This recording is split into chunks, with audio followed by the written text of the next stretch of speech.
മോശയ്ക്ക് തുല്യമായ ഒരു ലീഡർ എന്ന് പറയുന്നത് സ്തോത്രം, അയ്യോ അതൊരു ചെറിയ കാര്യമല്ല.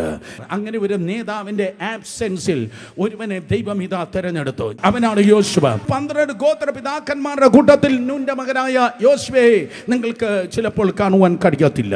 70 പേരെ ദൈവമായ കർത്താവ് തെരഞ്ഞെടുത്തല്ലോ പ്രവചിക്കാൻ. 70 പേരെ തെരഞ്ഞെടുത്തല്ലോ. 68 പേർ സമാഗമന കൂടാരത്തിൽ വന്ന് പ്രവചിച്ചു. 2 പേർ വീട്ടിൽ നിന്ന് പ്രവചിച്ചു. ആ 70 പേരുടെ കൂട്ടത്തിലും സ്തോത്രം യോശുവ ഇല്ല. പല ലിസ്റ്റുകളിൽ യോശുവയില്ല. പലരുടെ ലിസ്റ്റിൽ ദൂതനാണ്, പലരുടെ ലിസ്റ്റിൽ നീ ഇല്ല. പക്ഷേ സഹോദരി സഹോദരന്മാരെ, നിന്നോട് വിളിച്ചു പറവാൻ ദൈവം എനിക്ക് ഏൽപ്പിച്ച ദൂതനാണ്.